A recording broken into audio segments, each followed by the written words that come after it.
Hello and welcome to MGP265. I'm Kev, and with me, as ever, there's Sheepdog Anna and Pab. Say hello, boys and girls. Hello. Hello. Hello there. Did you just say hello, Anna? Yes, That sounded like a hollow. I see.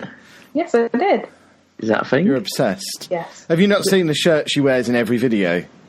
Yeah, I don't. Hollow, it's me. I thought it was something. I didn't want to be the one that sounded like an old person who didn't know what it was. Are you telling me you don't watch makeup tutorials, I genuinely pal? don't. Ah, well then you won't know what it is. No. Her channel is Simply Nailogical, and she is the funniest person ever. I think she's so funny.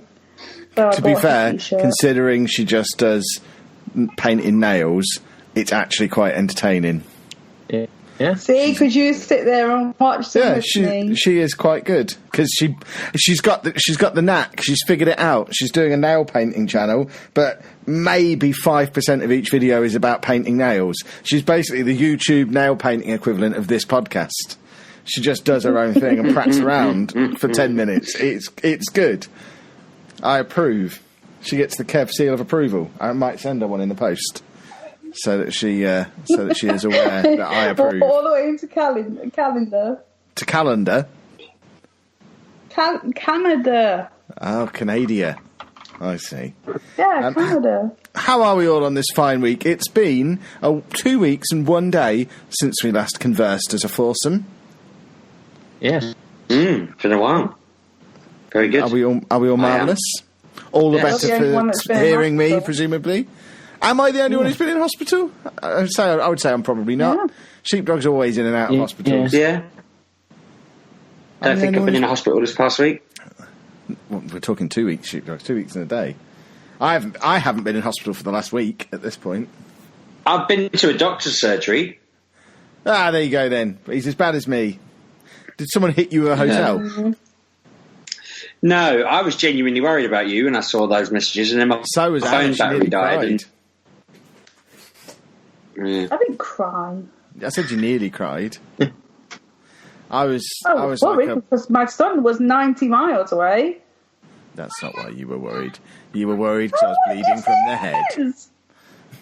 head. But it just proves I regenerate. I'm invulnerable. I regenerate. I can go head first into a marble sink, make my head bleed, and be sent away from the hospital and told not to waste their time, go and buy some paracetamol from Boots. So you didn't even want to go. They made you go. Well, I didn't think I needed to go. Once they said I didn't have a concussion and I wasn't having a heart attack, what was the point of going to hospital? And I was proven correct. Basically, as I hit the floor, well, I hit my head on the way down and thought, oh, that's a problem, but didn't pass out. And as I hit the floor, my chest just exploded and I couldn't breathe. I was just lying on the floor going, for ages. It was pretty funny.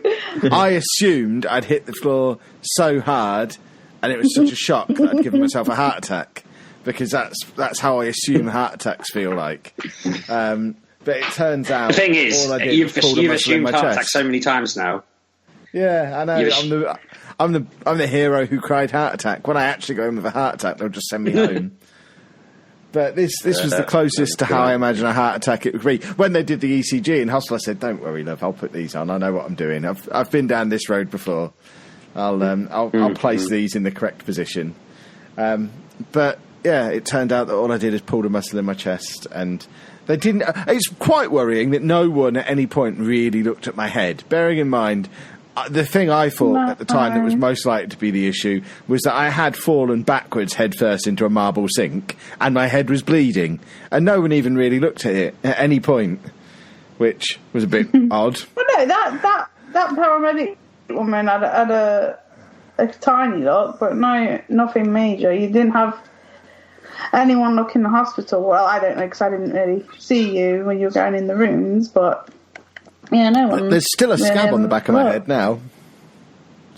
So that's part of my regeneration and healing profile that I have.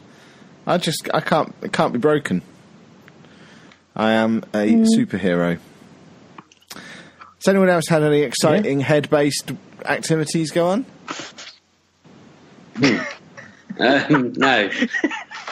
No? Interesting. No.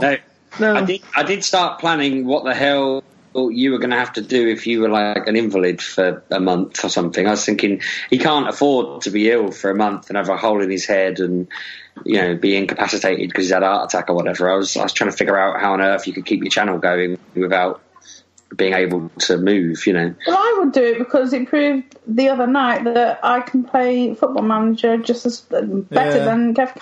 Anna was supposed to be a star on my stream the other night. I did say it'll be her channel that's the breadwinner of the house eventually. She won't start it though. I keep telling her she needs to do a channel.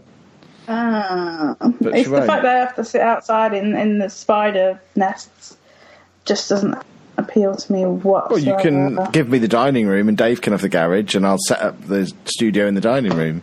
Dave can be an outdoor dog. In the garage? No. Because you make noise everywhere you go. I can't be doing it. Like last night I had to go to bed super early because you decided to do editing here and it's so loud that I had to go upstairs. So you're not doing it in the house? I would be fine for a month. I'd just tell everyone I was unemployed and I could claim the dole for a month, presumably, or whatever. Surely self-employed people have heart attacks and there must be some benefits available to them. Maybe they have insurance or something, I don't know. Insurance, schminsurance. I don't know, tell people that I was going to be homeless if they didn't send me money. Make them feel really guilty. And you could give me some money. That would be the problem solver. Sheepdog pays the bills for a month. I just paint my beard, dye my beard dark and wear thicker glasses and pretend to be you for a couple of weeks, I suppose. You're missing the crucial thing. You'd obviously have to grow some hair, which is going to be your big drawback. Sheepdog, did you two notice earlier today, Sheepdog did acknowledge that I'm a handsome man as well, officially on Twitter? No. Yeah. I literally just said I don't have the looks for YouTube. I didn't say you did. Well, you implied that I did. You said I was a sexy you YouTuber. You chose to interpret it. Yeah. Someone said to me, I reckon there's a Sheepdog YouTube channel on the way, and I said, no, I don't have the looks for YouTube. And Kev was like, oh, my ears are burning, you know. Ooh. Someone just called me attractive and appeared on Twitter to comment. Yeah. And stop perving on me, you perv bag. The other exciting thing that's happened is that we've decided that we're going to Insomnia at the end of the month. And finally making our Insomnia debut, which I'm very excited about. I hear Sheepdog can't be bothered to go because he's got other stuff going on. But isn't that the PC Gamer one? It's the one that was the sleep in a tent and do a LAN festival thing. That's where it started years ago, but it seems to have become now like Eurogamer with sleeping bags. So I'm intrigued to go and find out what it is. We're only going for the day to have a little look, and we're not going to go anywhere near the sleeping bags or the LAN party. But there's a full-on expo there as well, apparently. So I'm told. Yeah, there's a retail zone. I'm just looking at it now. Yeah, so it'll be interesting to see another company's take on what the NEC does, because I think the situation was Game used to do their thing at the NEC every year, didn't they? And then there was EGX that was down in London, and then Game stopped doing their thing but bought Insomnia, and then they were at EGX for a bit, and then they stopped doing EGX as well. And I think Insomnia is now kind of a combination of the event they used to do plus the old Insomnia stuff. It looks quite good fun. Bloody Yogscast are there again. They're everywhere. They're wrong with that. They're wrong with that. Them rascals love They're bloody everywhere. It's ridiculous. Yeah. Are you a Yogscast fan, Fab? Got me a nice 10% discount on the ticket. Did it now? Excellent. Yeah. Yeah. Interesting. I want a 10% discount. Ask them then when you see them. Yeah. I was asking, how much is a ticket? If they reimburse it. Yeah. What is it, like 25 quid? So if I ask them for £2.50 because I didn't get a Yogscast ticket. Yeah, that's good. I think between me and Anna, they owe us a £5. I think that's clear for all to see. Yeah. Yeah. Have we played any? I will. I'll do exactly that. Have we played any video games at any point in the last 15 days? Any of us? No. Yeah. Excellent. Yeah. I have. Well, only games I've already played before. So. Well, it's just summer, isn't it? I mean, there's not a lot out there realistically. So. Well, either we can get into talking about some of them, or I can add Peter Molyneux to the call, who I've just seen has come online. No, let's not do that again. Add him to the call and see what he does. No, I'll go. Why? No. Why would you go? So I don't really want to talk to him. He's not my kind of person that interests me in any way. Anna, he's here now. Watch what you're saying. Well, I'm going. No, he's not really here. He's not really here. He's not really here. It was just me doing a Molyneux impression. Wouldn't it be entertaining to say to him, like, all right, Pete, we're it's the 10 o'clock meeting we were supposed to have. You scheduled us in a month ago, and he'd just see him wing it. Right, who's going to tell us about some games then? Anyway, Sheepdog.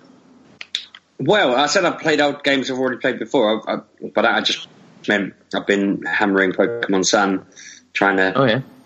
Pokemon Moon, sorry, trying to max out. It's so frustrating if you catch a Pokemon that's not in the Pokedex that's in the game, it just doesn't acknowledge that you've got it. You can play with it, you can use it in your team, but it doesn't count for anything. So I've got a ton of Pokemon that I've been wonder trading that just don't appear anywhere, which is a bit odd.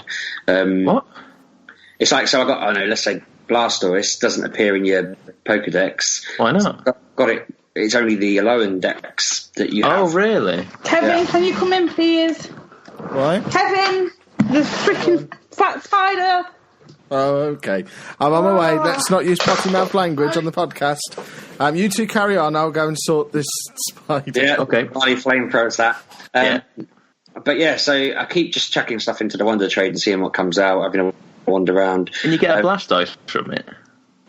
I think I got a Squirtle and then I evolved. You worked it up, right? Yeah. Okay. I thought I'd completed this fully, and then I found a load of other bits I can do. And then tonight, when I'd loaded it up, I remembered that I was just standing midway through a field, I think, where I just stopped to start doing wonder trades. And so I fought my way. I could hear them spidering. Yeah, carry on. Everywhere. So I got to this building. It's a big spider. Wow. Take a picture. Red and blue from the original one. You can step out and ask you which one you want to fight. And because I was so unhealthy, because I had no health, though, Red just killed me in one hit. But I'm going to go back and take him down. I want to picture this spider. This sounds impressive. Yeah. So big. But I was quite impressed. I can't remember the way to get to where I was, but being able to fight Red at the end of the game, that's amazing. Right, get out of the room. So you got on the podcast. Had you got away with? Have you gotten off of the actual Alolan Islands? Then you got back to No, I'm still on them. They're just in Alola, chilling out. Yeah, they're just like, hi, we're from Kanto. Yeah, we're the original masters. How you doing? So will you get the other Pokedex at some point, or is it that? That's not. I had a look online, and you don't know. Apparently, it's all in the bank now, Pokebank. But that makes no sense then. So there's not acknowledged in your Pokedex, and any Pokemon that aren't in the. Yeah, unless they've updated it in some way, it doesn't look like it says. Yeah, there's no national dex. That's kind of bonkers. Because I don't know. I don't know if it's that important, a big a deal, but. Well, it is to me, because I was sat there thinking, like, awesome. Like this, I've got this random mole Pokemon that I'd never seen before. Yeah. I just don't remember. And I thought it was from this generation. His name was Drillbur. And it turns out it's a Gen 5 Pokemon. And I just staring at him thinking, I have no bloody idea where you came from, matey, I think that was the brief period when I was too grown up to play such things. Yeah. Although it says here it was in Pokemon Black and White, and I had Pokemon Black, so I have no idea what was going on there. That's just been my weakest area, because there was a few other Pokemon that appeared that I had no idea who they were, and they were apparently from that generation. I don't know what they're playing at. Maybe it's just the time when I met Claire and was a bit busy. Oh yeah, I mean, I think the last ones I think I remember playing properly would have been Gold and Silver, I want to say. Properly. Because I played the first ones. First ones were Red and Blue, weren't they? And I played them pretty much both back to back. Yeah. And played them just constantly. And then I played the similar thing with Silver and Gold. And then I remember I always bought them. I always bought the Pokemon games. I never really got into them the same way again. I played it every generation, but I don't think I really got into Gen 5 at all. I think I remember trading some games for Emerald when I was living in Nebworth. I traded like 3 rubbish games for 2 slightly older but much, much better games. And yeah, I think after that I never really got into any of them. But they've gone really quiet. I think the spider killed them. Yeah, I don't know. The spider got away. Sounds like he did. Yeah, the spider got away. Yeah, I went. He was sort of behind the radiator, and I tried to get my hand down there to get him, and he got away. So, Anna, are you there now? Wow. Anna? Your house is now on fire. Yeah. She's not very pleased with the situation. I assume she'll come back at some point. But yeah, the spider got away. It's now behind the TV. That's where he lives now. He moved it. Yeah. Did you get a picture of Anna, him are you there? Mm. There she is. There. See, we're all right now, aren't we? At all? No. Not all right. Why? It's gone. I don't like them. Yeah, but where's he gone? Behind the telly. Yeah, but I have to clean there tomorrow. Right. He won't be there by tomorrow. I He's living in Zero or something. Oh, I'm really scared. No reason to be this thing's scared. on my arm. Oh dear. What are we still talking about? Games? Did we miss much? Yes. No. Not particularly. I just covered a bit of Pokemon Sun.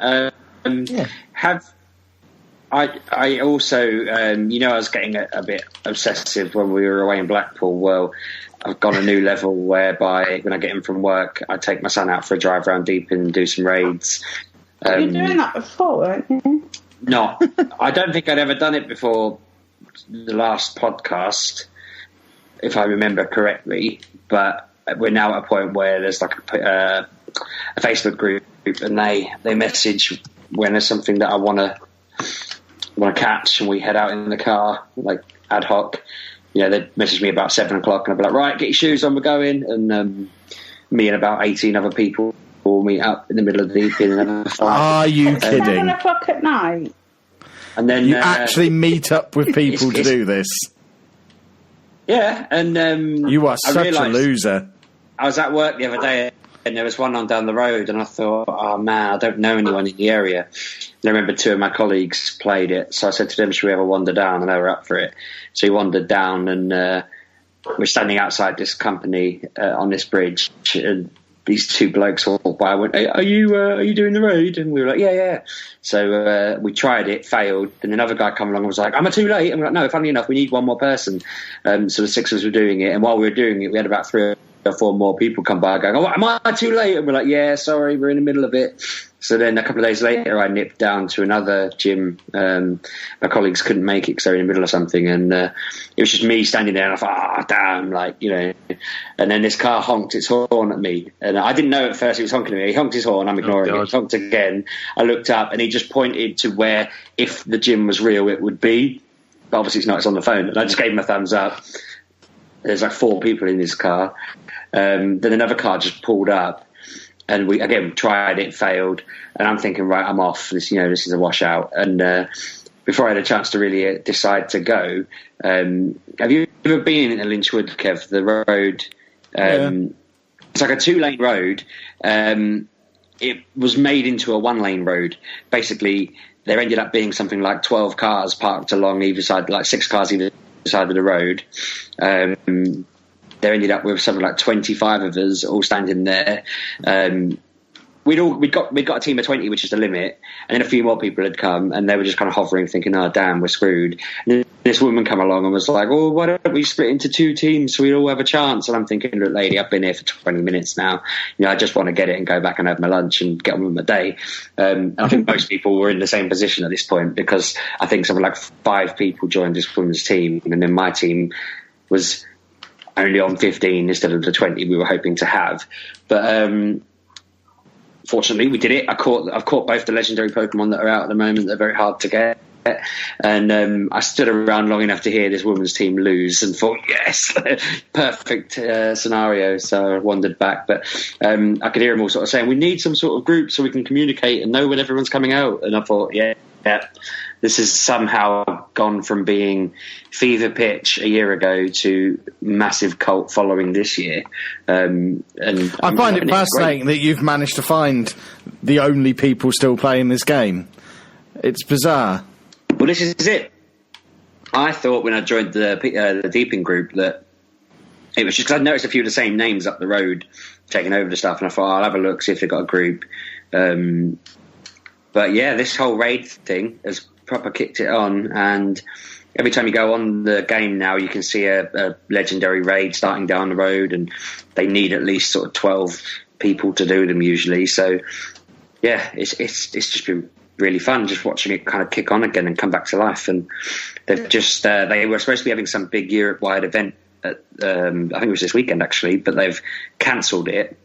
And then to make up for the fact that they've cancelled it, they've released 2 rare Pokemon in London, and I happened to be there on Monday, so I'm well excited about that. But no, it's weird. I was really getting bored about a month ago, and they've just fixed it a bit and updated it. Jobs are good. And I know you were waiting for a compelling reason to ever get back into it, and I doubt that'll ever come. But I've not even got it installed on my new phone. I didn't even bother installing it. I'm officially done. Yeah. Mm-hmm. But I'm quite enjoying the fact that it's become a community. I'm just fascinated at the fact that you're going out and talking to strangers. It sounds very I wouldn't say I talk to them. It's certainly not a selling point for me. What makes me laugh at the moment is if I go out with Oliver, my son, for the listeners there. Sons for the listeners. He opens the car. No. We went to a raid the other day. I park up. He opens the window and just shouts, "Are you here for the Pokemon?" At this random bloke. And the bloke was like, "Yeah." And he was like, "Have you got one already?" And the guy was like, "No." And he was like, "My dad's got one." And and I'm sat there just looking the other way, thinking like, whatever. And then like this, I don't know, 10-year-old was sat there and Oliver's shouting to him. So they're talking, and I'm thinking, I really need to just look like I'm too busy to possibly be talking to. I can't be seen to be talking to like this random child. But no, Ollie loves it. He just the people that I've come to know a bit from it, I have the odd conversation with them, but I let Ollie do all the talking. And when I was on my own at work, I just didn't really talk other than saying, "Are we going in?" That's pretty much it. But yeah, it is mega awkward because I think everyone's a bit unsure. Well, people would say the same about you playing Football Manager. Yeah, but they'd be wrong. Whereas I'm correct. Such a nerd. Do you have to wear like sweaters and stuff and binoculars and like suede? Well, when I got back from lunch the other day, I said to this guy, he was like, "Where you been?" I went, there was a Pokemon raid down the road. And he was like, "Oh, Rich, for God's sakes." And I was like, there was like 25 of us there. And he was like, "No, there wasn't." And I was like, "Seriously?" And he was like, "Who were they?" And I said, "Well, it was a mix. It was like, there were some quite old people. There were people in suits. There was lots of women there, which you wouldn't expect to an extent. There were a couple of guys pulled up in a car in Pokemon t-shirts, and I thought, I'm not even sure they work on this business park. I think they've just been doing the rounds, driving around Peterborough, because they just, as I said, they got kitted out in Pokemon gear, and I was just like, okay. Most of them seemed like they were probably developers or whatever for the companies nearby, but it was just an interesting mix. It wasn't just all clones of me or, a massive group of nerdy developers. It was quite a mixture of people. Nerds. Yeah. Pab, tell us you've been doing something cool, or we're going to get a reputation. I've been doing well. No, probably not. Oh, for goodness sake! I've played all sorts. I've played several games. Well, no, several. 3. And were they all cool? Want one? I'd love to hear about one. Yeah. Yeah. Okay. So, I'll go with this one because I've started playing Horizon again. I've made a executive decision to try and finish some games because otherwise I'm going to end up with a handful of these huge games, and by the time like end of the year, I'm going to have stuff spoiled for me by the end of the year. I'm not happy. I don't want that to happen. So I want to finish Horizon. I want to finish Nier Automata, and I want to finish Zelda. I want to finish those 3 big games, and they're all probably 80-hour games. So that's my aim to do before November time-ish, I want to say, by the end of the year. So I'm working hard on Horizon at the minute. I finally got somewhere with this game yesterday. I got somewhere with the game, because I've only just realised yesterday that I got to a certain point in the game where I'm like, I don't actually know what's happening in this game. I don't know what the story is. And then it got to a point yesterday where it just dropped an entire knowledge bomb on me and just dropped everything, just started explaining stuff left and right. And I was like, right, okay. Because he just started saying, I went up to a tower. I went up to like a big office tower, an old office tower type thing. And I accessed a lot of old memories or something like that. And it just started just feeding me and going, this is why this is like it is. This is what happened. This is who did it. This is where you need to go next. And I was like, wow, this game is really good. I mean, it was good just beforehand, just wandering around and playing that game. But then to have the story element kick into it like it has, it's making me want to play it more. I reckon I played at least 3 hours of it again today, just through just wanting to find out what's going on. And then I've inadvertently realised I was doing a different mission to the story mission. I'm going, what's this? This isn't what I was just. This is a complete opposite to the story I had yesterday. It turns out I was doing a different mission, like an idiot. So yeah, I still enjoy that game. I've done 3 cauldrons now. I think the last time I spoke about it on here, I've done 1 cauldron. I said I don't like them. I don't want to do them. Yeah, they are. They're really hard. They are stupidly difficult. And then one of my friends told me, said, you need to do the cauldron. It's the only way you're going to get any more powerful at the game and be able to override the robots. I said, right, okay, I'll begrudgingly do it. I did one today, and I had come close to flinging the controller, and I was shouting today. I was shouting today because that game is borderline janky. When you get into close quarters with enemies, I got caught against the wall, and he pinned me. The robot just pinned me in against the wall and just kept hammering me. I couldn't get out. It was inconsistent the way that they were shooting me. One time he was just using like machine guns on the front of him, and it just like tipped me a smidge of health on one thing, and then the next time it just one shot me and took me the entire life. And I went, what? That makes no sense. That is just absolute, just not on. It just seemed unfair at that point. Whoever's typing, stop. Because I can hear it so badly. It's awful. Sheepdog. Sorry, my mum asked me a question. I was just finishing the answer. So yeah, I have determined to finish this game. I don't know how many. I think there might be 4 or 5 cauldrons on there. So I feel like I'm getting towards end game. I don't know why. Someone said to me yesterday, if you feel like you're getting towards ending, you've got probably at least another third to go. It just feels like you're coming to end game, and it's not. There's more of it to go. So I'm glad and I'm not glad at the same time, because I'm enjoying myself. It's just I want to get it done, so I don't, because it's silly season coming up soon as well, isn't it? So I want to get these games out of the way before I just get sidetracked by stuff again. Do you want to know about anything else I've played? I've played another 2 games. Yeah, I could talk about it. I got this the last time we spoke. I had just bought this game, but I didn't want to say anything about it. Splatoon 2 on the Switch. I said, "Were you then?" And I love this game. I love Splatoon 2. It's so good. It helps that I'm actually quite good at it. I don't know why. I'm quite good at a competitive shooter. I've found myself. I can't believe how good I'm doing in this game. I'm really good at it.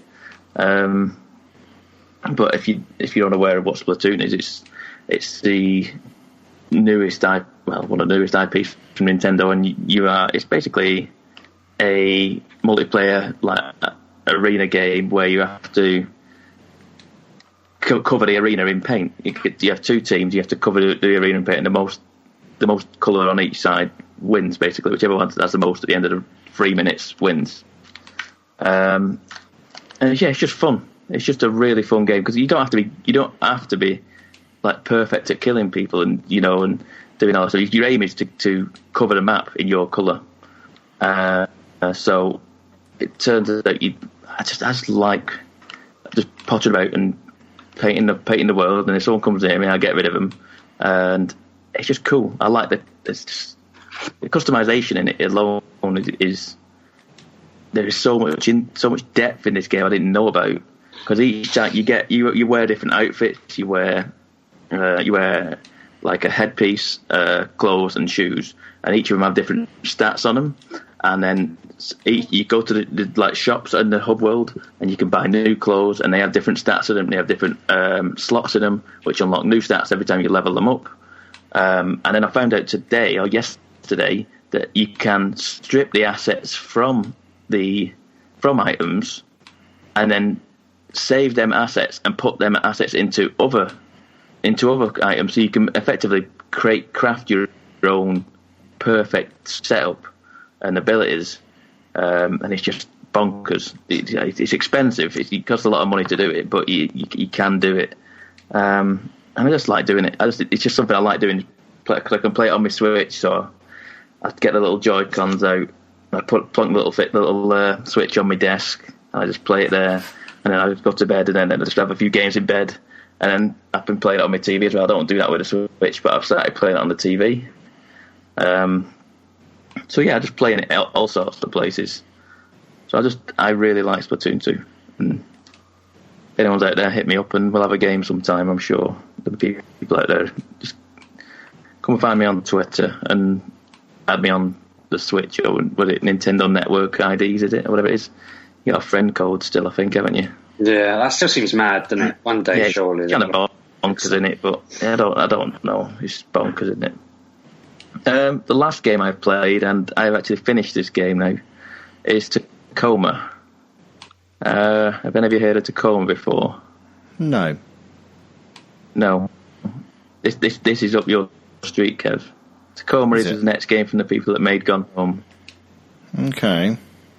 Yeah, and it is set on a space station called Tacoma.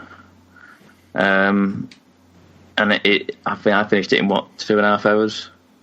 And I'd say a lot of people complain it's not worth the money. It is so worth the money. If you liked Gone Home, you will like this. So you're a pilot who is going to the space. What's the big? It's a big like spaceship type thing. The moon.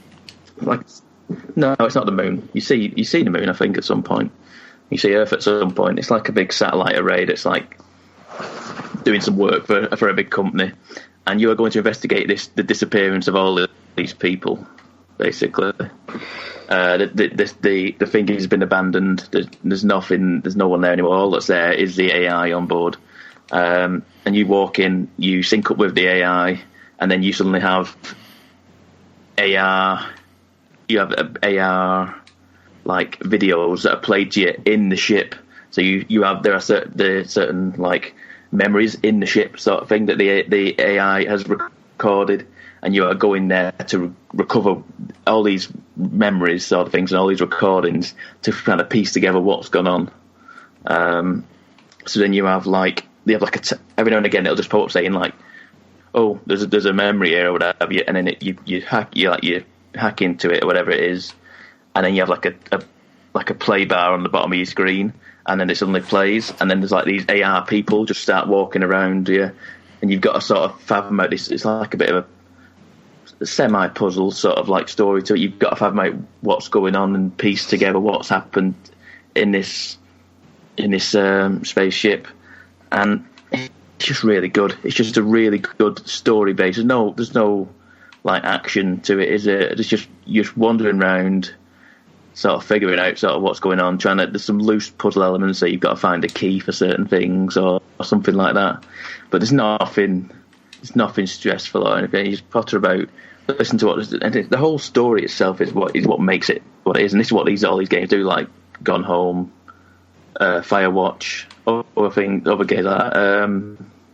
What's the other one that I'm thinking of? I don't know. Anyway, there's umpteen of them, and I've thoroughly enjoyed them all. And this one is another very, very good game. It's on PC and Xbox at the minute. I think it's exclusive to Xbox at the minute as well. But I imagine it will come to PS4 at some point, probably in the next year. And yeah, I encourage anyone who likes games such as Gone Home to go give this one a go, because it is superb. Excellent. I may check that out. Yeah, it's good. Splendid. Sheepdog, have you played anything other than walking about with nerds this week? Or do we move on to Anna now? Yeah, we can move on to Anna. I've not really played... Well, I've played other stuff, but not anything I want to talk about. Anna. Mm-hmm. What on earth have you been playing? Not a lot. Nothing, really. What, in over 2 weeks? You're telling us you've not played any games. But we all know that's not true. I'm just looking out for the spider right now. Okay. While you're doing that, do you want to tell us what you've been playing?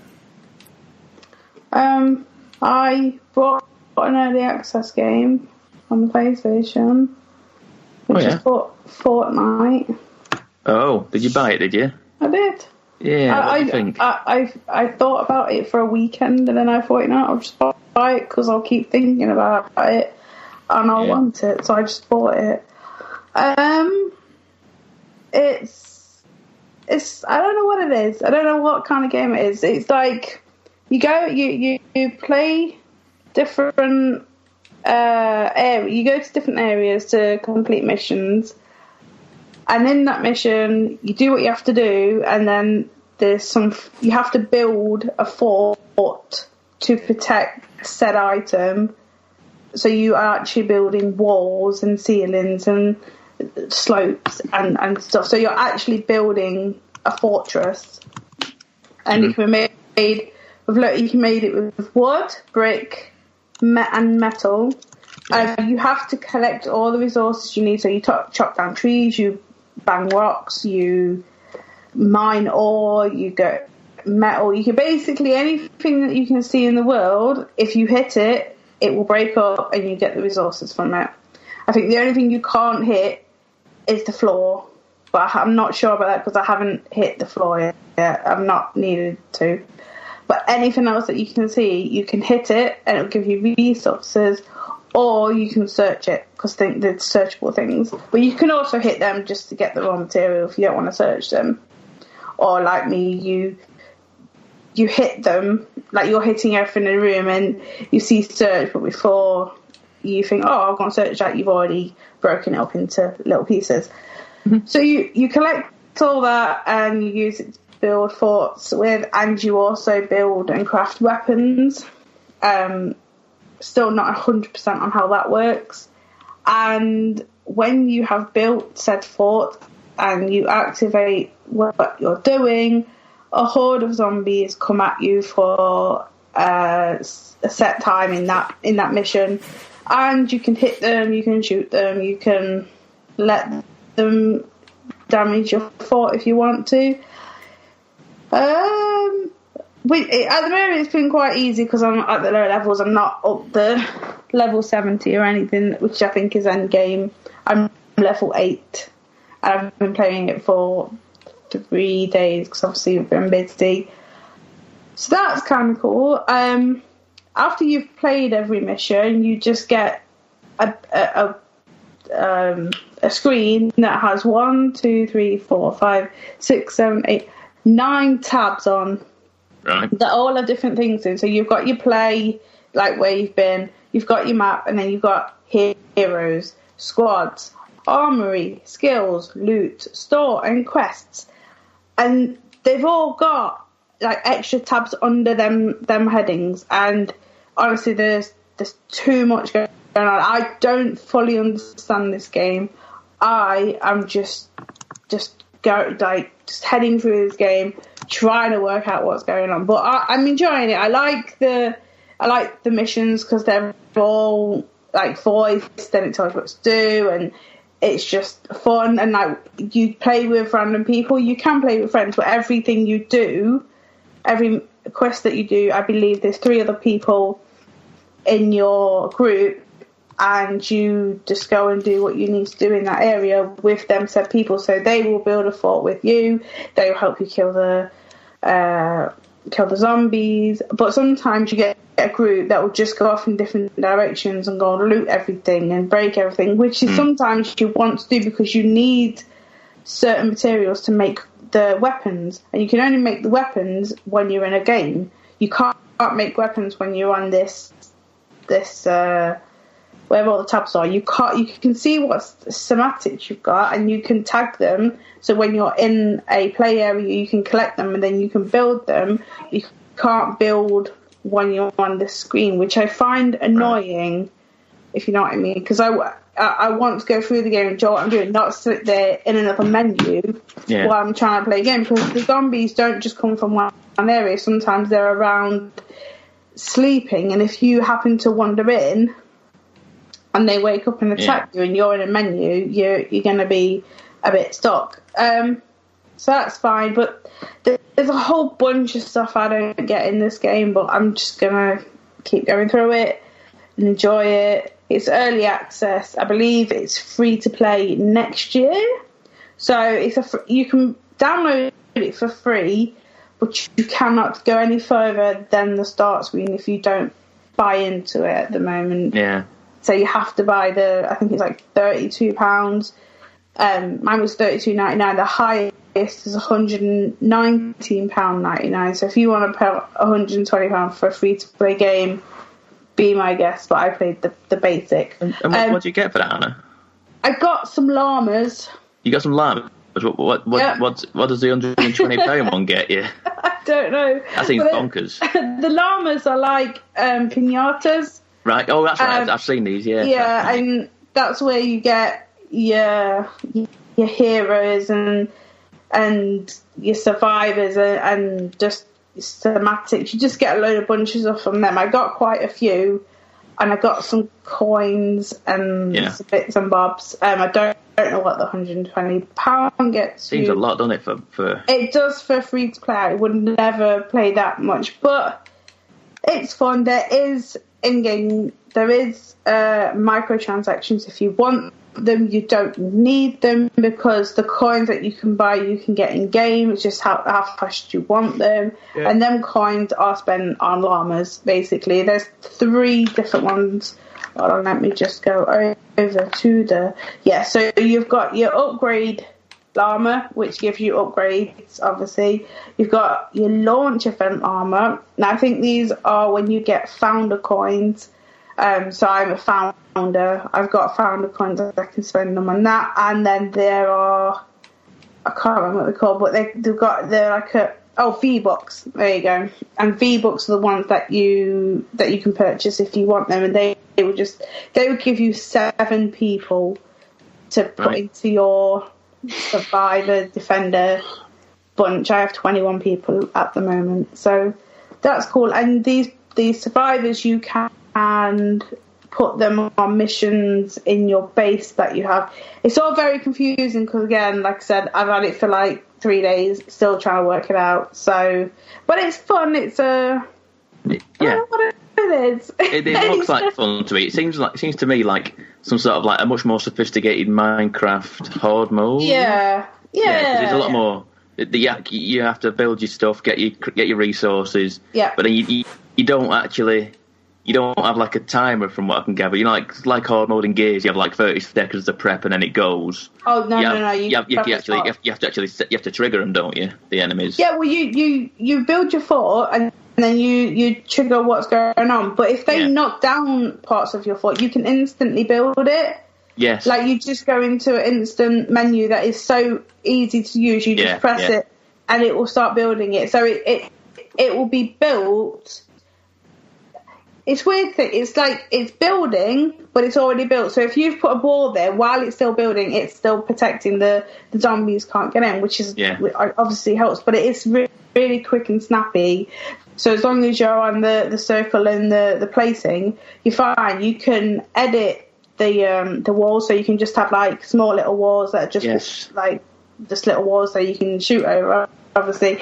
But it's snappy and quick, which is cool. Whereas in Minecraft, you would have to go to that brick and build that, and then you've got the other side being hit. But when you've got 3 other people, it's good. Teamwork, isn't it? Yeah. It interests me, but I'm happy to wait for it to become free to play. Yeah. I'm in no rush to play at the minute. But I was sat there thinking, I'm bored.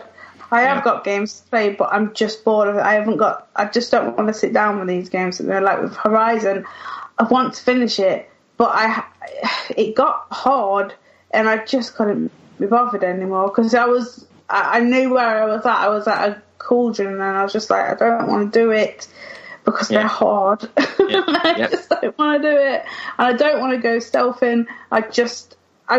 It's a lovely game.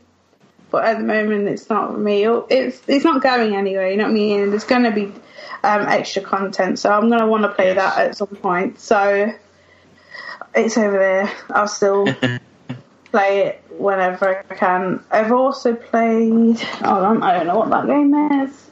I don't know because I can't see it. But I also bought Metro Redux. Is it 2033 and Last Light? Last Light, yeah, that's right, yeah. Yep, so I have played these before. They frightened the bejesus out of me back then. I couldn't stand them because, like, when I bought the 2033, the Manning game's like, it's like a bit like Fallout Space by Clicks. I was like, give me that Fallout. I like all that. And then I put it in, I was like, oh my god, this is scary. Yeah. It, like, the thing, the creatures in them are awful. Yeah, they're not fun. So I want to play again. So I put it in. I finished the first one. It was great. Because it's all HD'd up, isn't it? It's got 4K textures. It just looks nice. So I finished the first one. I thoroughly enjoyed it. I really liked it. The last night I have played a bit of it. But then I stopped playing for some reason, so I've started that again. And again, it's great. I can't fault it. I like the guns. I like the way you can stealth things. It's okay.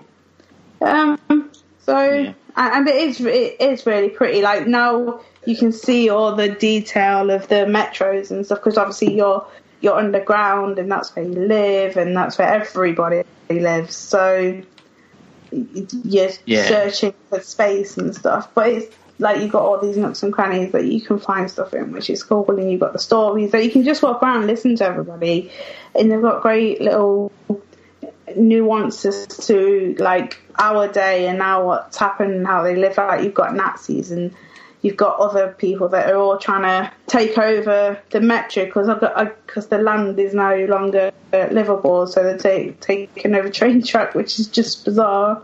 It's a cool idea, I think, the metro because they have some real like interesting mechanics with that. Like the bullets are currency, aren't they? If I remember rightly. Yeah. So, and you've got to decide whether do I kill these things or do I'm basically shooting money. And then you can buy better bullets. Or you like, do I want to buy better bullets? Do I want to use the better bullets? It's a very much damage. It's a really interesting mechanic, and the whole the gas mask type thing and the oxygen sort of system, and you got to keep wiping your mask and stuff like that. it's very interesting, very different to most shooters and stuff like that. It's a cool idea, I think. And the new one's coming out next year. Exactly. I can't remember if it was but I know, like I said, there's a new one coming out. The only thing that's going to be different with these ones is these two games are very linear. They are going A to B. They said that the new one is more open world. I don't know how that's going to work with how the metro is set up, because obviously there's only a set path that you can go in a metro. So I can't wait to see how that works out. Maybe you can go on the surface a bit more. Yeah. So that would be good. But I want to go and fight a bear that's frightening, because it looked fun, and I wanted, because I've always been interested. They frightened me. I didn't like the eeriness. And back when they were out on, is it PlayStation 3? Yeah, probably. They were a bit iffy. Like it to what standards they are now, I can see why I didn't like them, because they are very dark games. They're not. Yes. There's not all bright lights like Fortnite is, where it's all cartoony. They are very dark games, and you are underground. So obviously they had to get that atmosphere. But yeah, I can't wait to play that. I've also played Slime Rancher. Oh yeah, Slime Rancher is good. Slime Rancher is good. I bought this about 2 years ago on Steam. I already owned this game because I thought, that looked fun. You get these slimes and you can farm them and stuff. Played it for a little bit, got a bit samey, stopped playing it. And I got this one. PlayStation Plus, isn't it? No, it's on the Xbox one. Oh, is it Xbox, is it? I know it's one of the free games, wasn't it, for a certain amount of time, yeah. Yeah, and it's basically these slimes that look like big balls of goo that you sock up into a gun, and you put them in a poop or whatever they're called, and when you feed them, they poop out these gems, and then you collect the gems to give to the bank that give you money, and you can collect a variety of different ones. So your pink slimes eat anything. They don't care what you give them. You give them, they poop, you collect. Then there's rock ones, and there's cat ones, and there's star ones, and there's gold. There's just a variety of different ones. And you collect them, and you keep them, and you farm them, basically. Yeah. When you are farming, when you're going out to collect them, you'll find these black ones that are mean and will eat all the other ones that are around. So you have to suck them and throw them in water to get them to go away. Whoever's making the noise, please mute your mic. It's really often. Sheepdog. Yeah, it's always sheepdog. Mm-hmm. So you have to get the black ones, put them in water, and then they disappear. There is different lands to go and get into. You have to find different keys, and oh my god, sheepdog, mute your microphone. I think that was him unmuting because the banging was done. Well, no, I don't actually know what you were hearing, because real banging and smashing and banging. You know, when I was reviewing games, you were fighting a spider and talking over it. So I'm not like spiders. What do you expect me to do? I'll just mute. No, I couldn't do that. You don't understand. I just tried to get a drink. Yeah, but you are like just banging about. It's really unprofessional. But I was thinking, I can't actually understand what you think banging, because I wasn't banging anything. Well, I wasn't banging. I'm sure Pat was. No one would have cared. If you'd have carried on talking, it would have been fine. But it's really off-putting. So's fighting a spider. Well, I'm trying to talk about stuff. Oh, well, next time I'll just be silent, shall I, and freak out by myself. You could have muted your mic, like you told me to. How can I mute my mic? I was scared. Both of you, shut up and do what you're supposed to be doing. Stop arguing. You can argue afterwards. Anna, carry on. Sorry. Yeah, that I apologise. I shouldn't have done it. Carry on. No, I ain't got nothing else to say now. Carry on, Kevin. That was it. What about non-games? I've played, guess what, Football Manager and FIFA. So that was good my yet? 2 weeks. Huh? You got any good yet? I'm just playing. All I'm doing on FIFA at the moment is playing the shooting skills games. So I am now. I'm top of my friends lists for all of them. So if you've done them, I'm officially better than you, Pab. But I still can't. I'm not. apply it to games. I didn't buy FIFA. Well, Right. you should do. It's excellent. Yeah. But yeah, I'm just doing skill games because I need to learn to shoot. I'm a wonderful FIFA player, apart from the fact I can't score goals. So that's my mission before FIFA 18 comes out. I will learn to score goals so that I can be a hero at playing this game online and put you all to shame. What are you going to do when they change the system and you can't shoot again? I didn't know these skill games existed. I thought they were just annoying things that came up while the match was loading, but you can go in and just, like, all I've been doing the whole time we've been doing this is just playing the top level shooting skills game. I've been playing it for an hour now. I thought the idea of them was that you could play as your player and they would train. I don't have a player, though. It might be, but I'm playing as Marcus Maddison. Well, if you were playing as a player, I think you would just get better at shooting in game. So I'm a bit of a pro at shooting with left-footed players from the right wing now. I need to switch my player up and play with someone else, though, so that I can be a right-footed player. But my theory is if I do it with just a League One player, when I go to play with world-class players again, I should be an absolute hero. Or should I be doing this with world-class players to begin with, because it's going to be completely different? It's hard to tell with FIFA. I think it will be different, but I don't really see how it could be. It seems like it limits it so that your League One player can't be world class at shooting. Oh yeah, he's definitely not. Yes, if you master it with a lower league player, then realistically it should be easier with the that's what I'm thinking. Superstars. So I'm getting there, and I'll be brave. I haven't put a FIFA video on my channel this week or at all this week because I haven't been brave enough to do it. But I think I might be brave enough to put one on again next week and show everyone my improvements again. I'll be a master at this game one day. But Football Manager, no, of course I'm not good at that yet. Anna helps me. Anna's now my assistant manager on my stream game. And she came out, picked the team. What did she do to make it good? I don't know, I just gave her random selections of players to choose from, and she was picking them, I assume, randomly, Anna? Yeah. Yeah. But as Deeping Rangers, we knocked Arsenal out of the EFL Cup. So good. That was with Anna picking the team. So yeah, Jesus, Anna. Yeah, there's a lot of call for her to take over. Yeah, she's good at the game. Yeah. So now we need to get Anna to do a save on the channel. Good. What tactic did she play? Like 10 up front?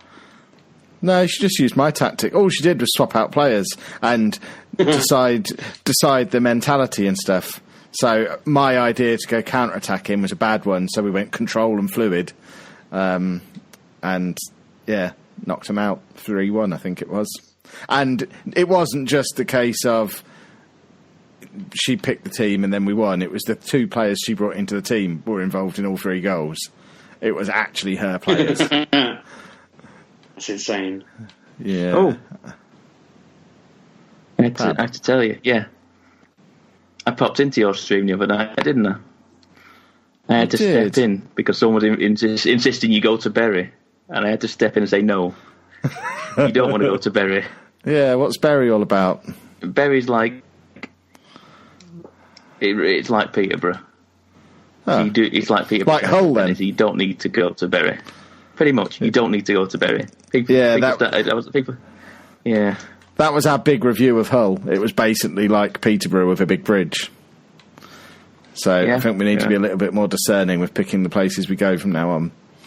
Because I want to go somewhere. I don't see where all this culture they're apparently hiding in Hull was. If it wasn't for the fact it was Pride weekend and they were having a big party. I don't know. The only thing was they were having a big Pride party. But that was because it was Pride weekend. So, what are they doing the rest of the time? They're the city of culture this year. Yeah, they're the city of culture this year, so surely they have to spend the money for this year. Or else, what's the point? They get the money, and then in 2 years later, they've got culture. It's weird. I don't really know what they've done. Yeah. Do you want to go back to Hull, Anna? Well, I didn't really get to see it because somebody tried to throw themselves about. I was hit with a hotel. The amount of people who told me I should sue the hotel as well, which I'm not going to do because I'm not a monster.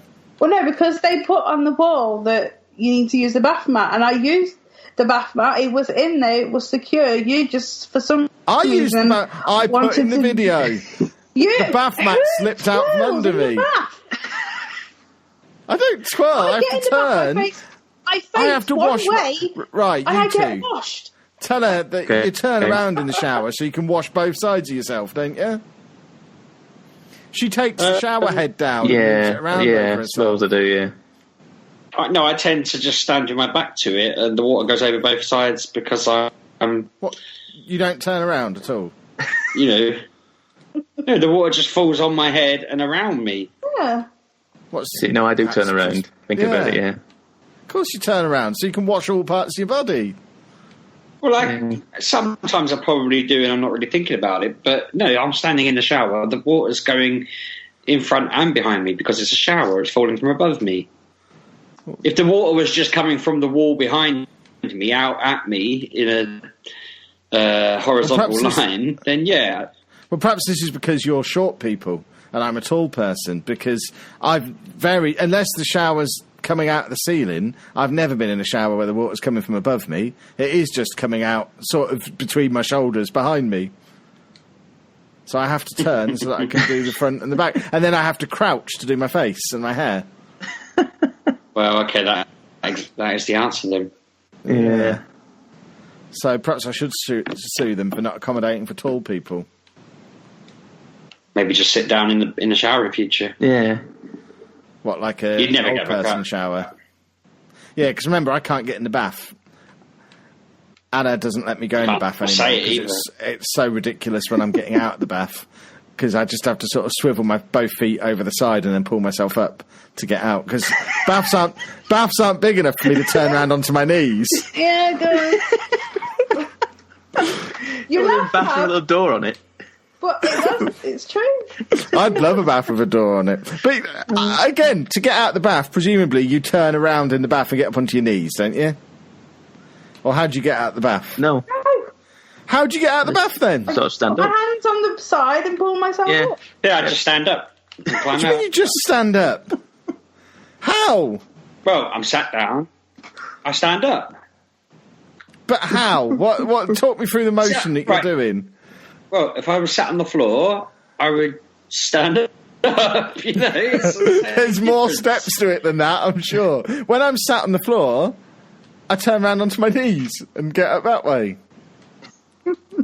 When I'm sat on the floor, I move my foot so it's flat on the floor, and then I stand.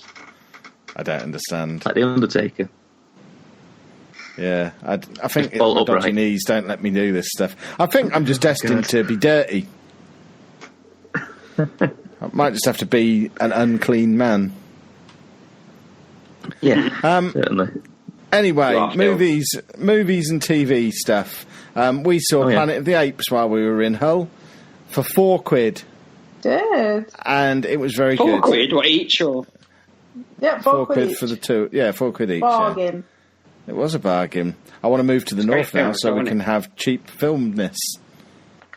It was very good, especially the monkey with the cloves. Any animal in cloves is fine by me. Yeah. Yeah, he was brilliant. I didn't want to talk about him when I was reviewing it because I thought, it's one of those things where you just have to see it happen and be like, brilliant. I thought the story was good. I wasn't sure what to expect, but it was overall a good story, wasn't it? It was, because they didn't spend the whole film pretending monkeys can't talk. That was the key. There's a couple of them who are still just being thick, and those are the ones that just need putting down. If they still haven't bothered to learn to talk at this point, get rid of them. They're idiots. But most of them can talk at this point, and it was fine. It was the best of the three so far. or presumably ever, because I think it was just a trilogy, wasn't it, or something? I'm not sure what they're going to do. I mean, they could just carry on and remake the others, couldn't they? It wouldn't hurt. I've not seen the others. I don't really know what they're about. Yes, you have. No, the original one. With me. The original one. Oh, I haven't watched them. Oh. I've only really seen them in bits and pieces as a kid and stuff like that. So, was there more than one initially then? Oh yeah, because there's like 6. Oh yeah, there's loads of them. Really? Yeah, but they're all like human people in weird, janky masks. So it was always put me off whenever I saw it because it just didn't look realistic at all. Whereas they could easily remake them now and have the man crash land on the planet, and the monkeys could all be legitimate looking monkeys, which would make it a million where's times he crash better. landing from? I don't understand. Talk me. So through in the first film of the trilogy we've just had, did a little nod to it. Spaceships being sent to Mars, the first manned mission to Mars. In the start of the original films, the first manned mission to Mars has gone missing, and they've gone through a wormhole. And when they've crash landed on a weird planet entirely inhabited by apes. And he's their prisoner, and he fights them and all sorts. But it's not until like the end of those films that you find out he was on Earth all along, and Earth's the planet of the apes. That's where they get that "damn you all to hell" line that loads of people parody. Yeah, I think is it that he legs it, he runs off, he goes around a corner, and the Statue of Liberty is just there covered in sand. Yeah, it's on the beach. And he's like, "Damn you to hell!" Why would it be on the beach? So yeah. Well, why would monkeys taking over mean that there is now a beach in New York? I think it's just tides, future, isn't it? Yeah, it's all to do with tides and movement. Anyway, he's just under the assumption that he's crashed on some alien planet where there's apes that are in charge. But I guess he should have put 2 and 2 together when he realised they were all speaking English and had similar technology like cages and hats. Because that's the sign of a human. Well, I'm just thinking of the things he saw. Like, none of them were driving cars, but you're telling me that 2 independent alien species would invent the hat or the tie? Yeah. Which wouldn't happen, would it? Of course it would. And they wouldn't be inexplicably speaking English. Well, yeah, that's a point. That should have been the ultimate giveaway. He lands on a planet and they're all speaking English. You should have been like, hang on a minute. Who taught you to talk like that? Taught you to talk like that? So yeah, we saw that. It was good. I watched that Wondrous Woman film. Did you? Mm-hmm. That was awesome. Also good. Absolutely fantastic. You're welcome. Mm-hmm. Yeah, good job. I also wrote a Sheepdog Rewrites thing about the DC cinematic universe because I feel like they should have just started with her. The other films shouldn't exist, and they should be on for now because this is so far ahead of the other stories. They could just easily have cut out the obviously Batman sending her a letter thing, but they could have just had some bits later in that story where the Waynes were murdered and a meteorite hit Smallville and stuff like that, and it could have just felt like they were kicking it all off with an unusual and different character that they haven't really done to death like they have with Batman and Superman. So yeah, I thought that would have elevated it from maybe the C or B grade stuff they're doing at the moment to the A grade kind of level that Wonder Woman was. Well, you should send it to them and tell them to do it. Although, please don't, because I don't want them to do yet another origin story of Batman. My whole thing was, I wouldn't origin story Batman and Superman. I'd have origin storied Wonder Woman like they did. I'd have origin storied the Flash. I'd have had Wonder Woman talk, being alive in the time when in the background there were news articles about these events happening that were Batman and Superman's starts. When the Flash's origin story happens, I'd want there to be... Flash's origin story happened on the telly. That's what they should be doing with that. None of this different Flash nonsense. But if they'd have done a Flash origin where, I mean, kind of like the TV, they were saying, people are talking about this weird red blur that's whizzing around the city and, solving crimes and whatever, and no one really knows if it exists or what it is. There could have been news reports about the Dark Knight that's in Gotham doing similar stuff but at a slower speed, and the weird blue blur that keeps rescuing people in Smallville again, and they could have been just like, what the hell's going on? And, again, it's just referencing that they exist, but not ever doing the origin part. They could have mentioned that people were starting to report sightings of a weird group of men and women who live under the sea. There's been spotted. People have spotted mer people. And then, when it comes to actually bringing them into it and talking about them, we already know their origins. They could have had a Batman film that was just all about the various villains, or kind of the stories to all of the games, the Arkham games. They could have just done one of those stories as Batman's intro, and they could have introduced half the Suicide Squad in one go.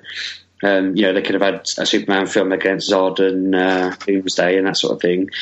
And then by that point, you'd have the Justice League, and that's all Batman and Superman at that point, isn't it? But they had to be Batman versus Superman and completely skew up the whole thing, which all seems a bit weird. Like, it's hard to place the times of it all now. I see. Don't you think? You tell them, Sheepdog. Sorry, I just think it would have been better. And if I can think of it, they should have done. You should write all that down and send it to them. Well, I have written it all down. You should share it to them.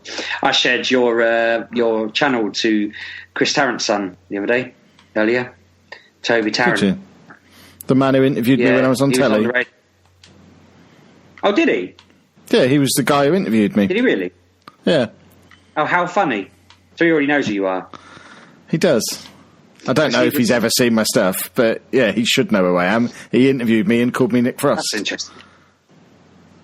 That's bizarrely interesting. That's awesome, because he was on the Chris Moyle show the other day, because obviously he works for Radio X, and they were talking about what they all do in their spare time, and he sort of said, well, all I really do is go to work, go to the pub and play Football Manager about 10 hours a day. And the second I heard it, I was like, oh, okay. And I was meant to text him, tweet him, sorry, not text him, I don't know his number, to say, like, check it out. And then I only remembered this morning to do it. But if he already knows who you are, then maybe he already watches. You should give him a shout out and see if he responds. I should. He would have. I assume he would have mentioned it when I met him if he actually watched, but he didn't. He even though I was going on there as the premise of being the Football Manager YouTube man, we only talked about Posh. So I'm pretty sure he didn't even know who his guests were before we had turned up, and he wasn't briefed in any way. Yeah, well that's just the quality of his work. I mean, he might have followed you since. I don't know.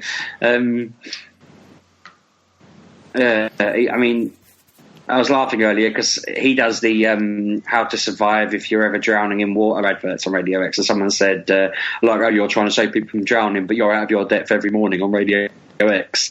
And he was just like, he seems to take criticism quite well. He was like, this is the best tweet I've ever had, It seems right up your street. I think he'd get you. So you have to start following the man and manoeuvring yourself. Then you can be the host of Who Wants to Be a Millionaire when his dad retires. I thought that show was done. I was going to say. Yeah, but is it ever really done?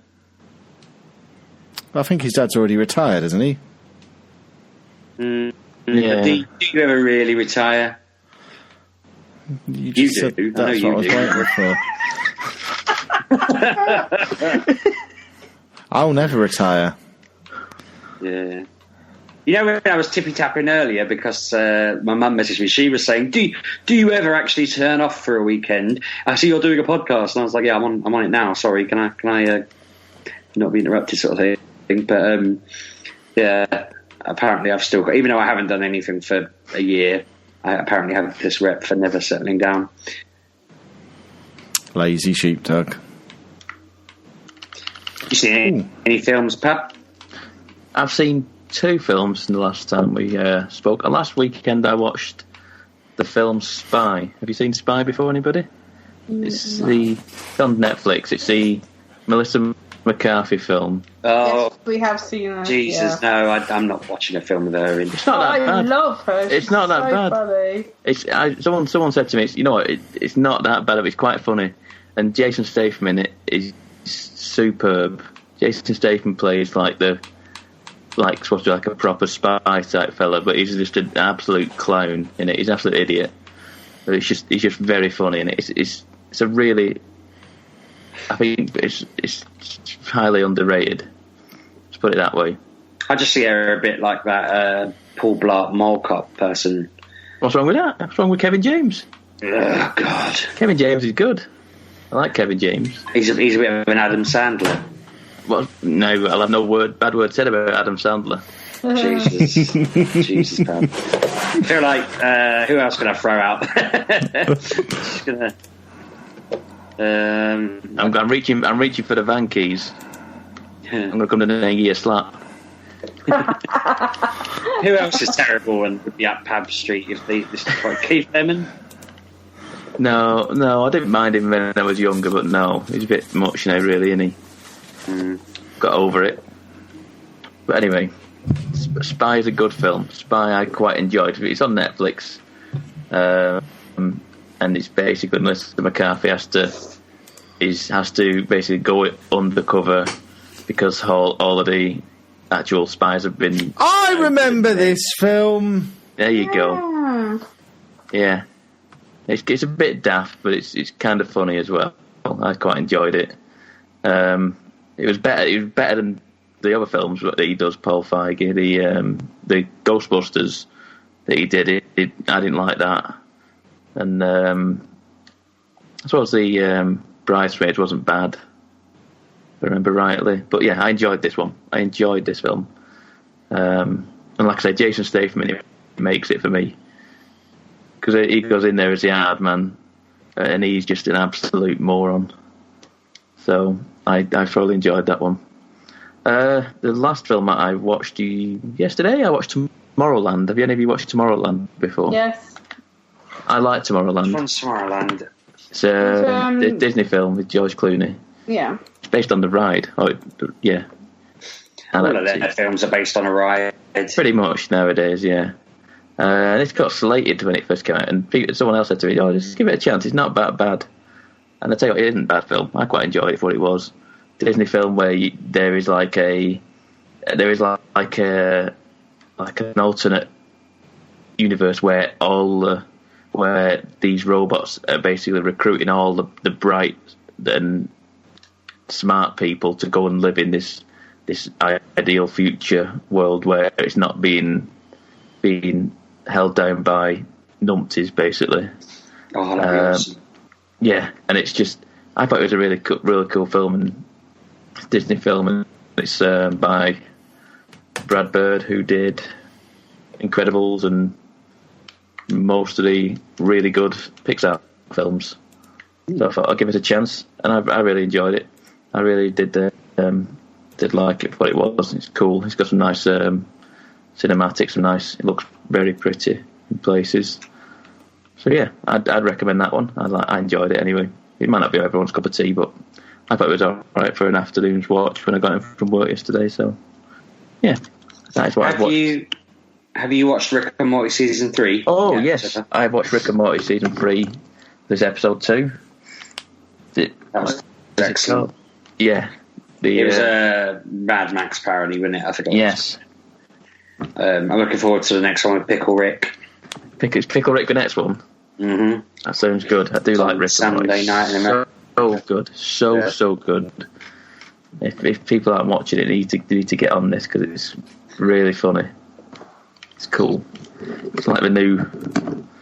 I don't want to say it, but it's like the new South Park. I was thinking that earlier. I was thinking to myself that South Park might have to do an episode taking shots at it now, because they did when Family Guy got a bit big. They have covered The Simpsons a few times, so it might be coming to a point where they need to start ripping on Rick and Morty to maintain their status. But that'll be back in a few months, won't it? So that'll be good. I'm nearly finished Archer now. I can't remember. Did you say you watched that? I can't remember. I've watched Archer a long time ago. I've not watched the recent series, so yeah. The last season on Netflix. Really good. I must admit, the first season I didn't think it was all that, but I thought it was okay. But I know the characters now, so I'm at a point where I love it. I put it on. It's good. Yeah. Did you watch it? Are you up to date with Preacher? Yes, that is so good, isn't it? I think it started spinning its wheels again. Yeah. It's just ticking over. It went off it started off so good, and then it ramped it up again, and then it showed Star at a certain point, and then it just started spinning its wheels. And it's been in New Orleans for 3 or 4 episodes. You're trying to think, it's going anywhere. The last episode was the origin story of Star, of how he got to where he was. That was really good. That was good, but the actual Jesse bit and the whole bit.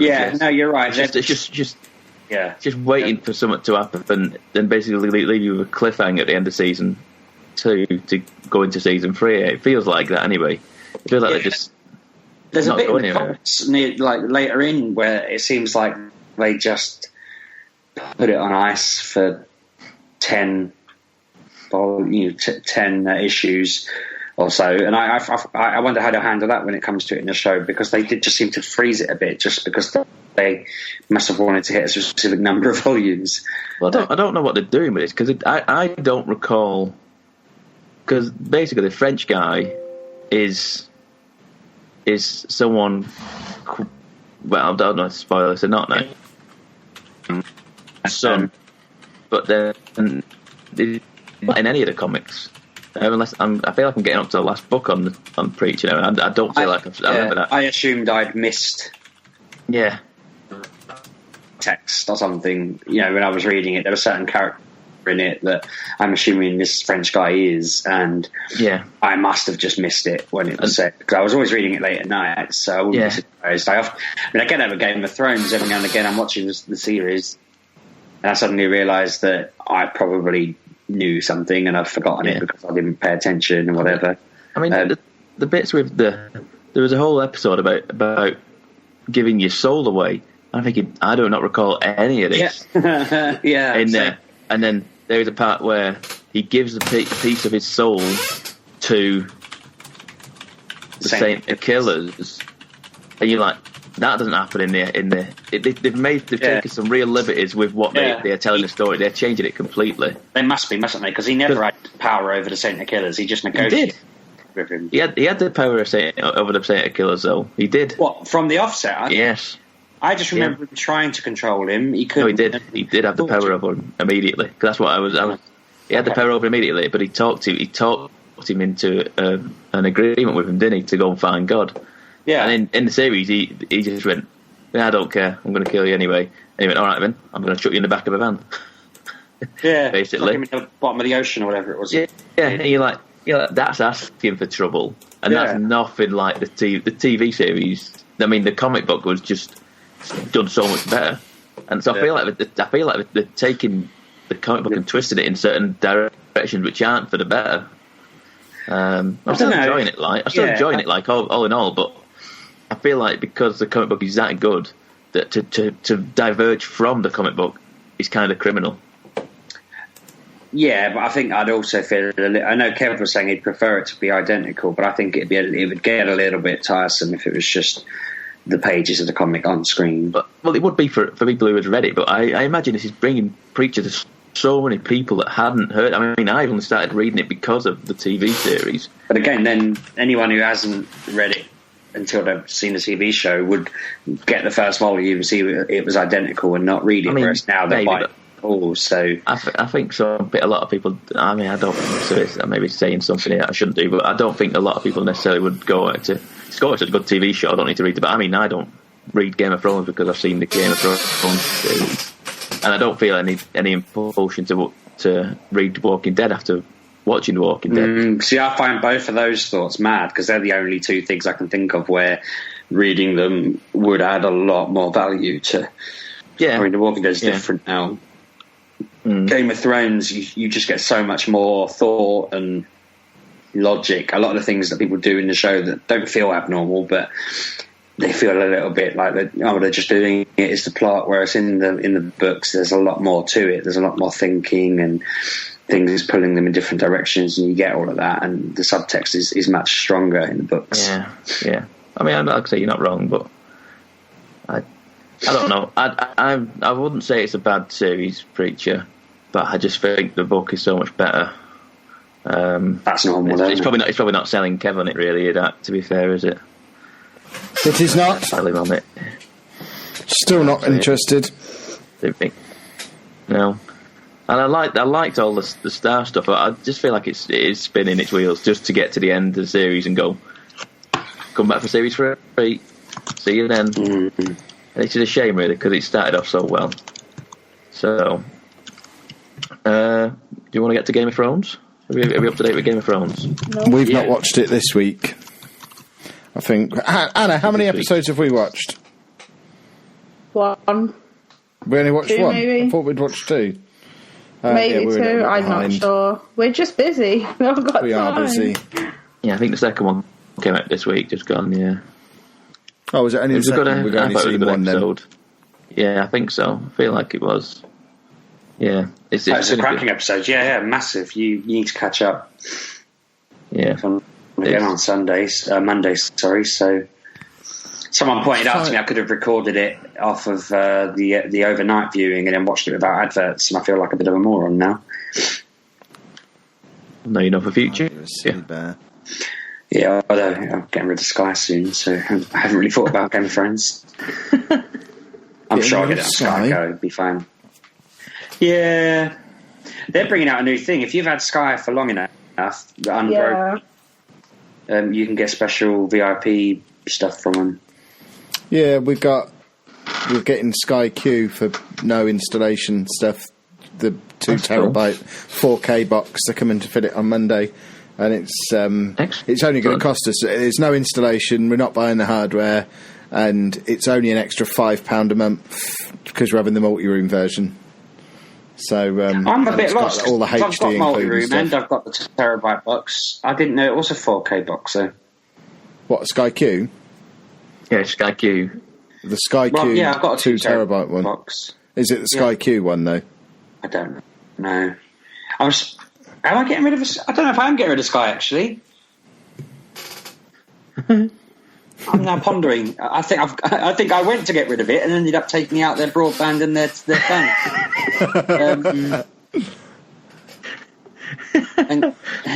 That is good salesmanship from them.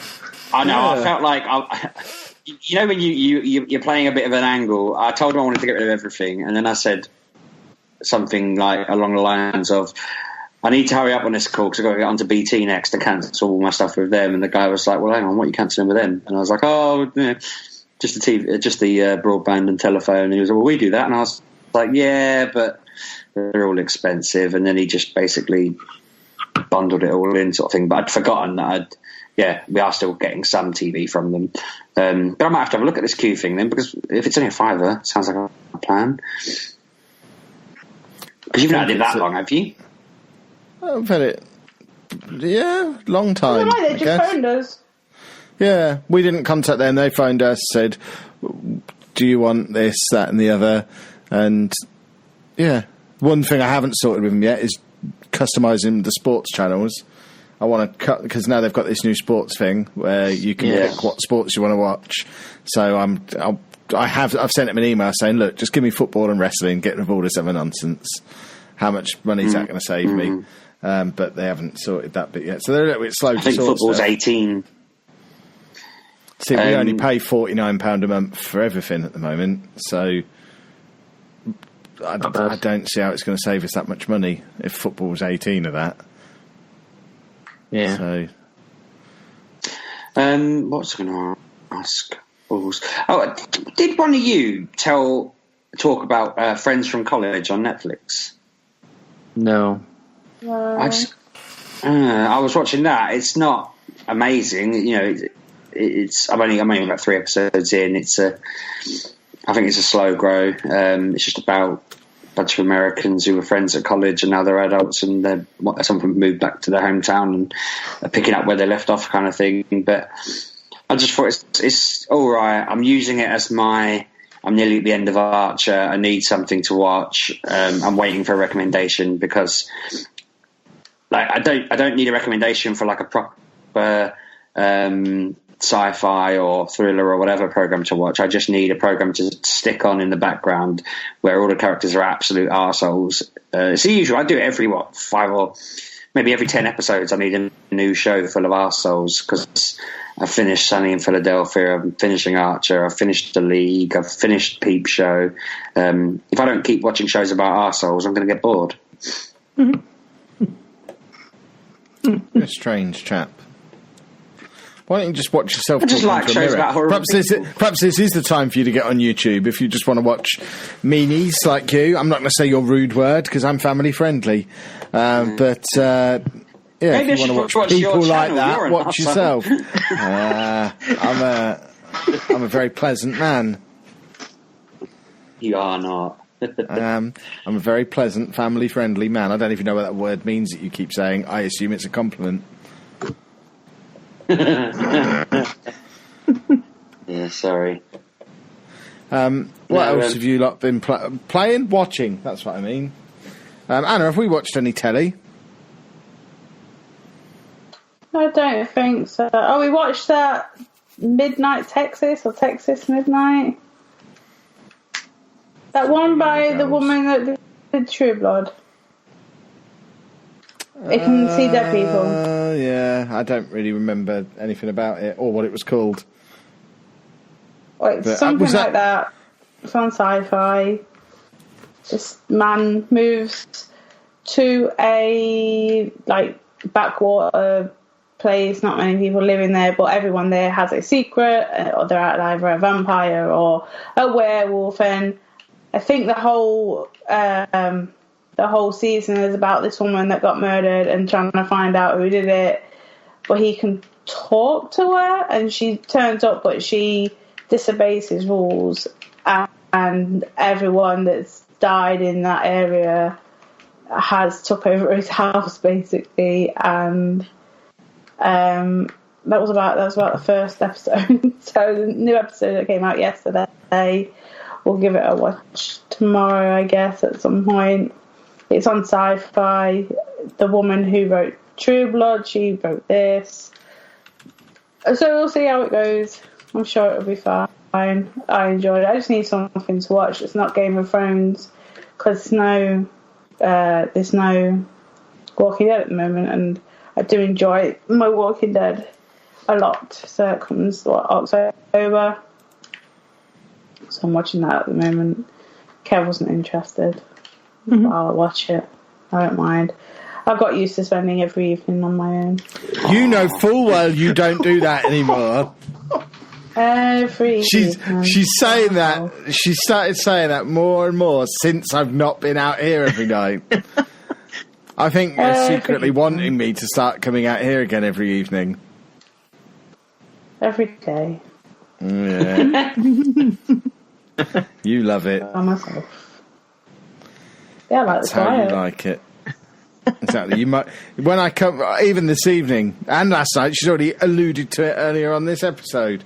I come in the evening and she just moans at me and wants to send me back outside. Don't you? Yeah, because all you do is make noise. Come in and be quiet. I just want to look at you. I don't want to hear you.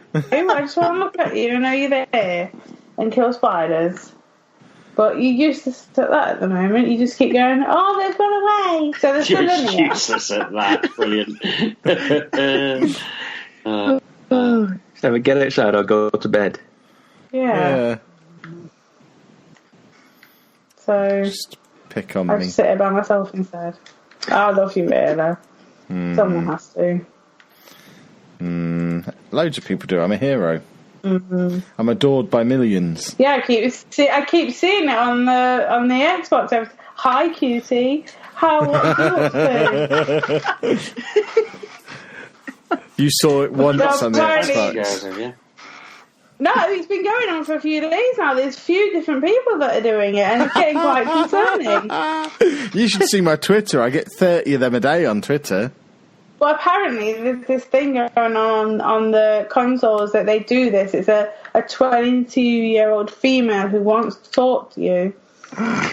It's very strange. It's been happening a lot. It's been in the news about these people. They find you on friend recommendations or something. It happened to me. Like, this person messaged me. I was like, I don't know you. And she's like, oh, I was just bored at home. I found you on Facebook. I was like, okay, that's a bit weird.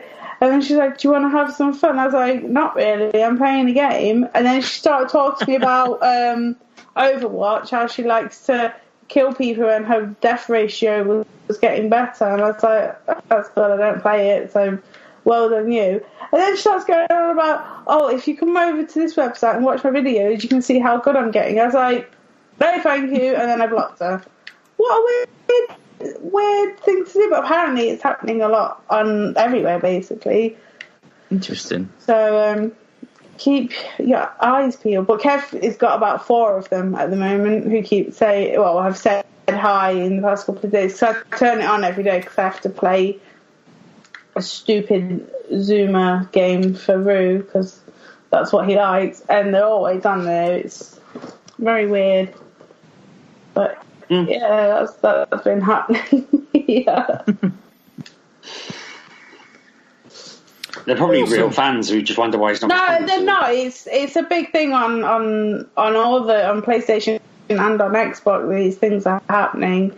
It's quite disconcerting when you've got like 13, 14-year-olds talking to these people and they tell you to go to a website to watch them. Like, you're not going to be watching them play games, really, are you? If it's a 22-year-old female college girl, doesn't sound like to me. Yeah. I think I might have to watch to figure it out. I was going to say, I've never had these messages. Have you not? No. Wow. I'm surprised you actually take them on. I'd have just blocked them in. You actually have a conversation with them. And it's good for you for actually engaging with them. I'd have been, nope. They say hi. Oh, I'm not going to be horrible. You know, it might be a genuine person, so I just like, hello. But then they're just a bit weird people. I'm just like, no, thank you. I don't want to watch your videos doing what you want to do on them. It just isn't for me. Yeah. So I didn't block them and send them on their merry way. Shouldn't knock it till you tried it. I'm alright. I'm good. Splendid. But, yeah. Have we got any more TV or movies, or is it time to talk about the comic books? You haven't even read any, have you? I don't think you own any more. I don't see any Enter the House anymore. No, it's got good hiding. Such a big pile. No, I've got such a big pile of them. I don't have time to read at the moment. I'm too busy. So yes, no, I am aware. I haven't read any. I'm explaining to everybody else. That's why I'm not reading or playing games or watching TV or movies or anything, because I'm just a busy boy. But I'm sure these two have played some games. I read some comics, whatever we're talking about. Yeah. I mean, I have. I am still Sandman, still DC. I got sent some to review from Bandai, although I didn't realise it was them when they sent an email just going, "Do you want a copy of this comic?" They were offering. Was that Little Nightmares too? Possibly. Oh, yeah. An email from him asking for that as well. And I was like, well, I wouldn't mind reading number 1 first. And they were like, oh, yeah. And I thought, well, you emailed me asking if I wanted to read it. Like, read your damn list. And then I was asking her, like, you know, how often they do them, because I thought that'd be quite good. But she was like, unless it's a comic that's related to a game they're covering or own, then it's not really. Mm-hmm. But, yeah, I mean, I only read a little bit of it because I was busy, but it seemed all right. Did either of you read it then? No, I've got the first one, but I didn't get through that because it was basically the story that I just played, so I didn't read it. I didn't bother. So if number 2 is just basically the DLC stuff, I'm not interested. I'd rather play it than read it. Cause, you're not wrong there. Yeah. The game. The story of the game is better played than read. You know what I mean? It doesn't give the same atmosphere as the game. The game's so creepy and so. I don't know, like, because the game has no words in it. Absolutely no words. So how they can put it in the story that she's talking and stuff, it just doesn't gel right. It's a bit odd. If it's going to be about the book, they should just have no words, but then you don't know what's happening because you don't have the action. So it's a bit weird that they're putting the words to the action, to what she's doing and stuff. But I don't know, they want to make money, I guess. It's another way for people to ingest the game, I guess. Yeah, seems alright, but I haven't got round to it. I'll probably finish reading it just because it's there and it's something that they asked about. I guess it's more, as you say, for fans of the game who really want to read it again, or people who can't bother to play it. Other than that, I mean, I've only really been following the slight new bits that they're doing with like Superman, and I think I'm a little bit behind on a lot of them actually. But I'm kind of at a point where my pile of shame is so big, I don't really know where to start on it. And my birthday is coming up, and I'm looking at it thinking, what comics do I want to get? Do I want to get more? Because again, I don't know if I'm going to read them ever. Like, I will, but like when and how is sort of baffling. But it's just that time of year, isn't it, I suppose? Not wrong. You're not wrong. Yeah, he is. He's always wrong. What? Yeah. Yes, I know. But splendid. What have I read? Do you want to know what I've read? I have read. I do. Sorry? Go on. Yeah, go on then. I shall tell you. I've read Volume 3 of Clean Room. I know you're a big fan of this, aren't you, Kev? I am. I'm wondering why mine hasn't turned up. Why has my Volume 3 not arrived? I need to check Amazon and find out what the Happy Hap is. You carry on talking about it. Yeah. Spoil it for me at your peril, but talk about it. That's allowed. This is one of my favourite series, and I think this is the end. I think this is the final book. I don't know if I said that in the last Volume 2 when I think this is the end of the book, but I feel like this wrapped it all up. It is incredibly well written. I think it's like I say, for me it's up there with Wicked and Divine. For me, it's my favourite books. It's incredibly cool. I don't know, I can't really say it without spoiling stuff now, Kev. You've thrown me. But just at least pick up Volume 1 and read it. You'll just buy the rest of them because they're that good for me. It is very good. For me, as an Outcast vibe to it, in the sense of there are these monsters on this other plane of existence that can get into our world and sort of like possess people. Very much like Outcast. Yes, I say this every time. I've never read Outcast, but this is the vibe I get from it. And then this one, there are people who have they have near-death experiences, or people who have had near-death experiences can suddenly be awakened to this what's going on and can see these monsters in our world, and that's who Astrid Mueller is, who runs this high organisation who's trying to defeat them. And this book goes places. I mean, the end of the first book, the second book had her nephew. I think her nephew was one of these little things, and then she started. She is basically interrogating him in the clean room. This little toddler, this little baby kid, who is effing and jeffing at her like something from The Exorcist. So yeah, it's cool. It is a cool way, and it ends. It all wraps up kind of neatly, and characters that you've seen that have gone and come back and wrapped up neatly. So that's why I makes me think like this is the end of it. But yeah, thoroughly enjoyed it. And when yours comes, Kev, I'm sure you'll enjoy it as well. Yeah, I'm trying to find my order, and it doesn't seem to exist anymore. But I'm sure I remember us talking about it the last time we recorded. Yes, and how it wasn't out yet. But I don't know if I've somehow managed to cancel the order or what. But it's not in my open orders. It's not been delivered. I'm confused about how I don't have this in my possession.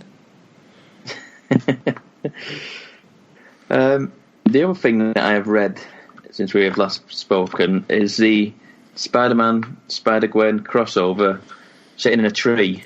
Now, if you remember it rightly, I remember buying these single issues back at the last Comic-Con, I think. Last time we were in London, I think, if I remember rightly, I went into Comic-Con and ended up buying 3 or 4 issues of this Sitting in a Tree series, and I got the book eventually because I couldn't find all the issues. And it's all right. It's not bad. It's a nice crossover between the Miles Morales series and Spider-Gwen, and it's nicely explained. It's not as confusing as it usually is. You know, between like the 616 and the 65 universes, it's not as confusing as some of the previous books where I'm going, which one are they in? Where is it happening? The art style for me was a bit thrown for me. I think they should have just stuck with one art style, whereas you can tell which ones are Spider-Man books and which ones are Spider-Gwen books, and it grates me a bit, you know, just for having like these 2 incredibly different art styles that kind of just it rubs me the wrong way. I don't know if that does for you guys at times, but it rubs me the wrong way when you just like, I just want a consistency. If you're just doing a side story, standalone, just make it one artist. Stop chopping and changing between the things. Oh, you're so fussy. I know. It just made it. I could blatantly tell who was which book it was that I was reading. Either a Spider-Man book or a Spider-Man book. But it was cool. There are parts in it where Spider-Pig turns up. Spider-Ham, sorry, not Spider-Pig. He got very angry at people calling him Spider-Pig. He's Spider-Ham. There is a section of this book where they go to a universe that is where the entire world is like zombies, and there isn't like a depicted world where all of the Spider-Man villains are zombies. And I thought that was really cool. That was a really nice image. But yeah, it's a Spider-Gwen book. I can't go wrong with it. I enjoy them, come what may, whatever the story is it was telling me. It's a nice little standalone set of stories. So yeah, and that is all I've read realistically. But an update on my Preacher. Last time I had finished book 5, and I said I had made an error in ordering book 6. Well, it has arrived today, so I'll be into that next week, and probably finish that next week. So I think that is it for Preacher once I finish book 6. I can't find any other books, so I'll be finally done with Preacher and be able to rave about it like you guys have done for a long time. About time too. Yes, I'm there eventually. It's been over a year. Yeah, just got to get your act together. I know. But like Sheepdog is, I've just got a shoot, and yourself, Kev. I'm just getting stacks of books, and I was on my way up the door this morning because Travelling Man is celebrating its birthday today, and it was a 20% off everything. So I went, all right, that's silly not to go then. Let's go buy some books. And I stopped myself because I went, you've got a stack of books. You're not reading. I actually stopped myself and didn't go out to Travelling Man today. So I'm proud of myself today for not so much spending money I didn't need to. So I will carry on reading my huge pile of shame and hopefully not buying him anymore until I need to. Probably, Comic-Con? Maybe a bit before. Yeah. Not far until Comic-Con now. I know. We're only 3 months away. Yeah, I'm sure we'll end up buying comics there again. We always do. I should hope so. That's what it's for, though. Yeah, that's exactly. What it's for, I suppose, isn't it? Yeah. So a convention anyway. For it. Exactly. I'm still trying to figure out what the hell Claire can get me for my birthday, if you've got any suggestions. Clean room. Yeah. What? Clean room. That comic he was just talking about. No, I know. I thought you said green room, and I was like, what? It just took me by, yeah.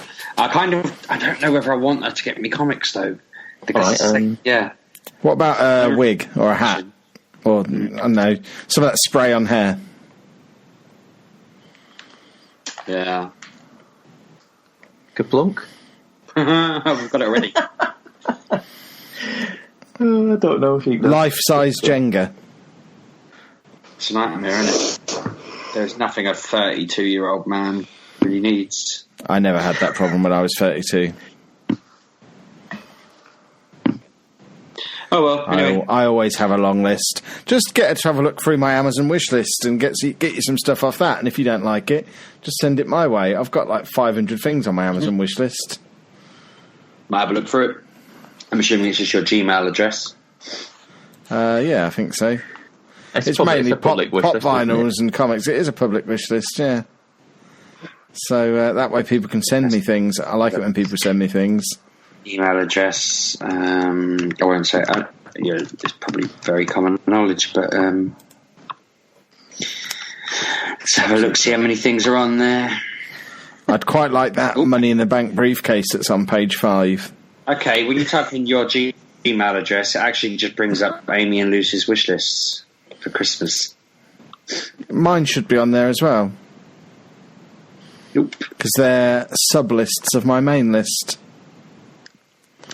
They're not on there. They're shown as shared lists. I'm a public list. I wonder if that's a different thing. Perhaps you just need to go really to the description of one of my videos and click on the wish list in there. Yeah. It says that the lists are owned by your oldest daughter.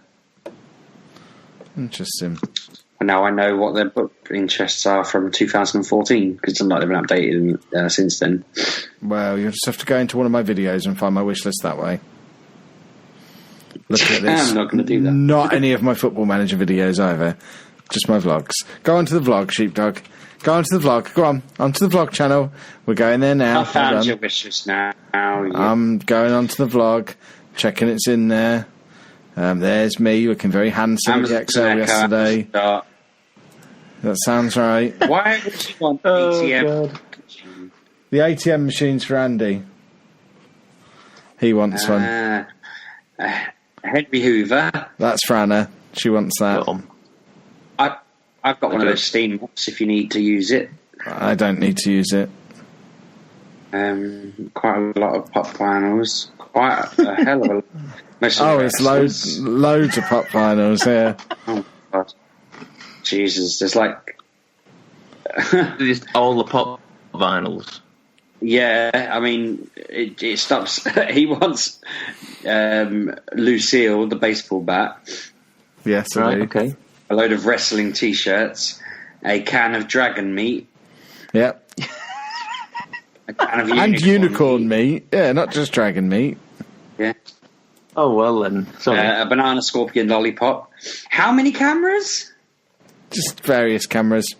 The main reason all this stuff's on my wish list is because for camel to work, stuff has to be on my wish list. So anything I would ever consider buying goes on my wish list, and then I get notifications when they have a price drop. So I don't need all 4 of those cameras, but if I were to buy a new camera, it would be one of those 4, and if one of them was £200 off one day, I'd probably buy it. Ooh, Sex Criminals Volume 4 will probably be out in time for Comic-Con then. It is October, isn't it?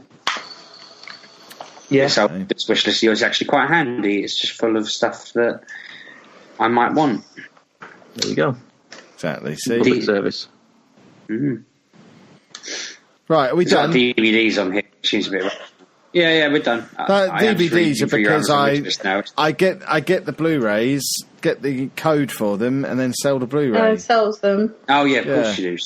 Sorry, yeah, I knew that. I apologise. The Chapman system. Your Money in the Bank briefcase, 65 quid. Yeah, I want that. Oh, that looks amazing. Don't encourage him. Is it metal? Isn't it? Yeah, it's a proper briefcase. I've seen it at Comic-Con. I always look at it longingly. Money in the Bank. It's got a lot of good reviews, Anna. Don't care. I'm not buying it. I think you should. I think I won't. I'd hardly ever hit people around the head with it to cash in.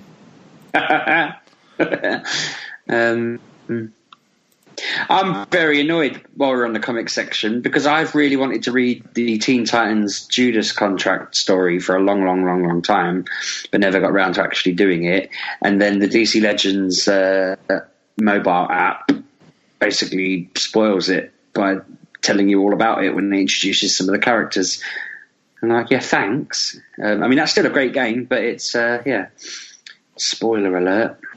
I know it's like a 30, 40-year-old story, but still. You're a 30 or 40-year-old story. Why do you want... Oh, no. I thought it was Betty Boo. It's Catwoman. Looking like Betty Boo. You're a silly bear. Right, Your anyway. list only follows, like...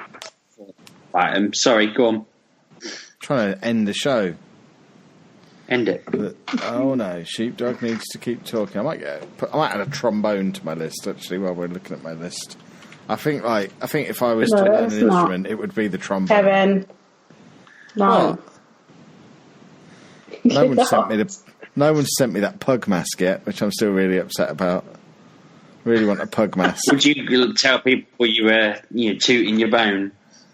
No, it's my new Instagram account that I'm going to have, Pug in a Pub, where basically I wear the pug mask, go to a pub, and just go in and order a drink, and then that's the clip, and then we move on to a different pub, and I do a different clip, and it's just me walking into pubs wearing that mask, saying, "Can I have a pint, please?" And then go. No, just completely normally, just wearing a pug mask. Look, can I have a beer, please? Thank you. And just walking into rough pubs doing it. Then. So your answer to my quest for a birthday present was maybe I want to buy a couple of £100 worth of wrestling pop vinyls. Yeah, or a pug mask with a moving mouth. Mm. Or the Intercontinental title, which is only £141 for the white belt, which is a bargain. Fits up to a 46-inch waist. Mm. So what are you going to do with the other inches? I'll just wrap it around me twice. It'll be fine. Yeah, I'm done looking through your list now. It was interesting, but there's so many Kev things there that... Well, it is my list, you buffoon. well, yeah. But I've just got to the pug mask. It was earlier on. I missed it. Because I was skipping through the various wrestling belts you want to own. Why do you want to have a title? You want the title belt from 2014 and the title belt from whatever year. Oh, man. The amount of props, Nick, you could do your own wrestling show. If you had Lucille the Bat, the pug mask, you could be a character. You could be the wrestler who eats dragon meat to make him extra strong. That would be awesome.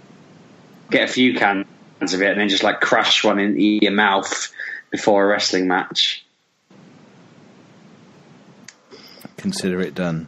Ooh, a breakable ring. You should make a Lujo wrestling calendar. Like I remember seeing one. I can't remember if it's Hulk Hogan or Triple H, some of that, ripping apart a Yellow Pages because they're so rock hard, and one of them smashing in a 10,000 volt metal door sign to a electrical outlet. It was a very random calendar where, looking back, none of the things were particularly tough. Like, punching the metal isn't very hard. Ripping a phone book is hard, but it was obvious that they just cut it with a saw. But you could do a Lelujo version of that. Interesting. Might have to look into that. I can't remember what I say to end the show. I know I go, did you know? Did you know? You can follow us on Twitter at MGUK Podcast, and you can follow me at Lelujo. And I'm at RB6K or sheepdogrights.com. I'm Mr. Lelujo. Yes. Yeah. And hello? Hello. Oh, okay. We got you. I'm at Pub 1986. You can also like us on Facebook at facebook.com/MatureGamerPodcast, or check out the finest YouTube-ness on the internet at lelujo.fm. It's very, very splendid. And I think that's your lot. When are we doing it? Are we doing it? We have to decide when we're going back to proper weekly podcasts again. That can be a discussion for off air. Yes. We do need to go back to weekly at some point. Yes. Probably won't be immediate, though, because me and Anna are away next weekend, I think. Actually, no, we might not be. An off-air discussion. See you next week, boys and girls. Have a good week. And before we go, Kev, you've ruined my related items to you've recently viewed on Amazon. It's all Money in the Bank briefcases and lunchboxes and Wrestling Guess Who games. I'm looking at the Wrestling Guess Who game now. I'm about to add it to my wish list. I think that must be where it's coming from. Have a good week, everybody. Thanks for listening, folks. Bye. Bye.